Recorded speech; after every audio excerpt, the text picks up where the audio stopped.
Greetings out there in YouTube land. This is Morris Man, and as always, I thank you guys for coming to my channel. Today I'm going to do, I guess it's called a rebuttal. I did a video yesterday called The History of My Tab and Service, a much watched video. In that video I discussed some things, and let me say this before I go into this.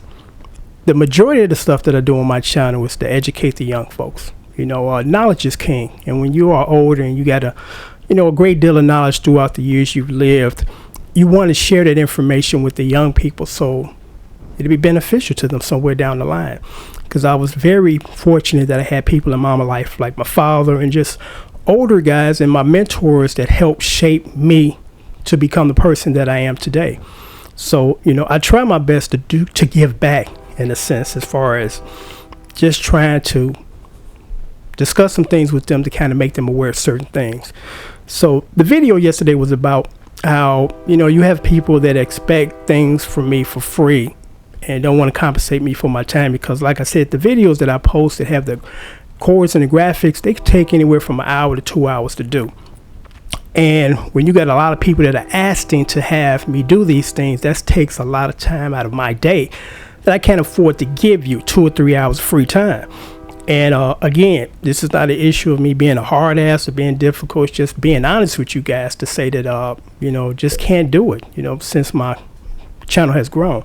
So one individual that I mentioned yesterday contacted me on Facebook and then was basically trying to get this song done. I said, well, in light of what I've said on my videos for the last couple of weeks, I can't really do those things anymore for free, because it would be unfair to the other people that pay me to do this. So you got to compensate me for my time. $10 an hour is really basically free still, because my charge for my studio work, which is what I do for a living, I charge anywhere from $75 to $150 an hour.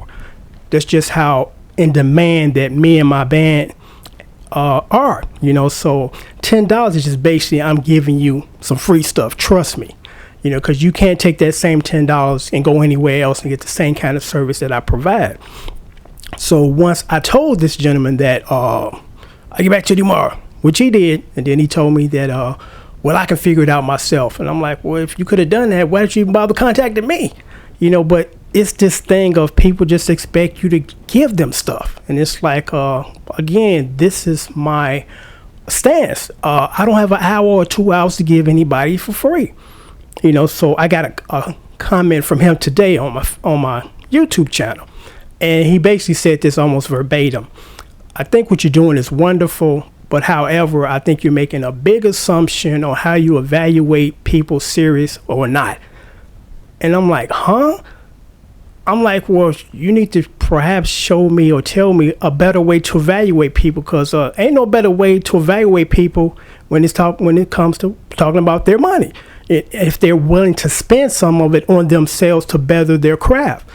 So I found that statement to be just kind of somewhere out in Mars, and it's like, unfortunately, some people still don't get it, because again, I don't have 2 hours to give you for free. And if you don't understand that, and this is an investment in your plan and making you a better player, because I mentioned before in one of my videos when I was building my state-of-the-art studio back in the 90s, when I was really writing a lot of songs, hit songs, I took a second mortgage out on my house because I was that serious about my music. So I'm like, so you can't devote or put up $10 towards your development or $35 for these DVDs? Separates the people that are serious from the people that aren't. So I found it interesting that in light of the video that I posted yesterday, to try to explain to people that perhaps don't understand why I can't do this, why I can't. And apparently it fell on deaf ears, because the statement that I got about my big assumption and how I evaluate people's seriousness, I mean, your action speaks louder than your words. If you are serious, everybody knows that by your actions. When you're not, everybody knows that as well.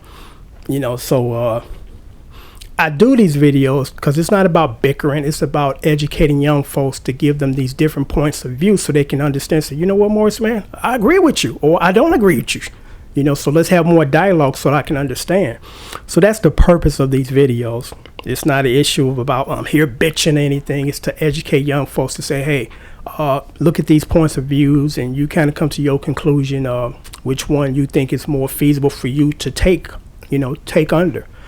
So I'm going to end you guys with this story, because this story ties in well with what I just spoke on. I recently bought something off of eBay. It was a autographed picture of Robert Stack, the gentleman from the Untouchables and Unsolved Mysteries, which is probably one of my all-time favorite shows. I was a big fan of Robert Stack. So there was a lady that was selling a picture of him with an autograph, and it was encased in this frame of glass. So I paid for it. 4 days went past, and I'm like, there's no tracking on it. My husband forgot to mail it. So I'm being patient. I'm like, okay, we'll just mail it. Once I get it, it's okay. I send you positive feedback. So it finally came almost a week and a half later. And when it came, I got it out of the box, and I realized that the glass casing was missing, and the picture was all scratched up. So I stuck my hand in the box, and it's a blessing that I didn't cut my hand. I stuck my hand in the box, and I got the glass out. So apparently the glass broke within packaging. And what I was able to quickly determine was it was poorly packaged. It was a frame, and it should have been put in a thin box, and then put fragile glass in it. She put it in a big old box, and the idiots at the post office put something on top of it and broke the glass out. So during the time that it was trying to get to me, the shard glass was scratching up the picture, because I'm like, if the picture was still intact, I would have just still kept it and just got a plastic cover and put in there.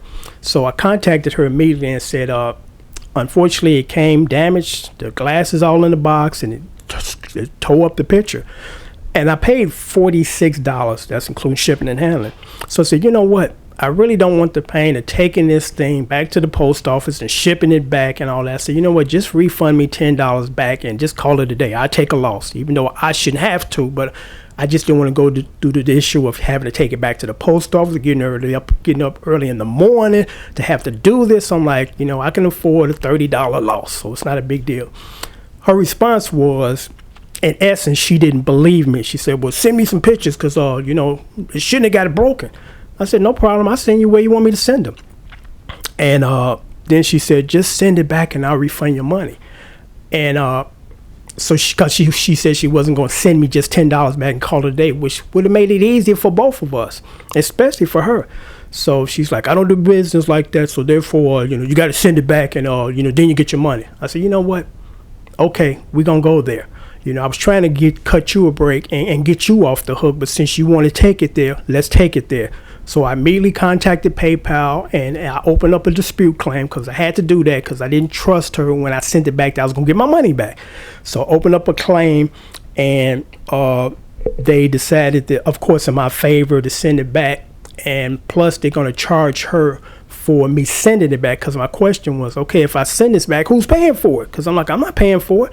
So they said that they have a programming plan now where now they will reimburse you for sending back the package, especially when it's not your fault.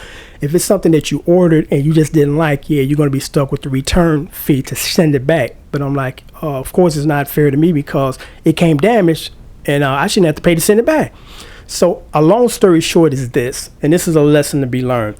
If she would have took the $10 deal and called it a day, it would have been done. But since she was stubborn, being, belligerent, now she's stuck with a $50, almost $60 bill as far as paying me back, paying for the shipping and return, and then getting a damaged item back that you can't sell. So the moral of that story is, don't be an ass. Try to work with people, and it would make sense and be in your best interest to do this, as opposed to I'm being defiant, and as a result of that, I'm going to pay 5 times the money back, plus I get an item back that I can't even sell. So it's just interesting how there's some people that you just can't work with, and it's like, even when it's in their favor, you can't work with them. Because again, I was willing just to take a $30 loss and just get $10 back and throw it in the picture in the garbage. But as a result of her believing that I was not being truthful, because I'm like, what would be the reason for me to contact you to try to squeeze $10 out of you? I'm like, that makes no sense. I got 100% feedback on eBay, so it's not like I'm trying to run some type of scam, but I just thought I would share that story with you guys because it kind of ties in with the other story as far as I'm just in denial of the reality of what the situation is, and nothing's going to change my perception on what it is, even though your perception is not accurate. So until next time, take care. Thanks for watching.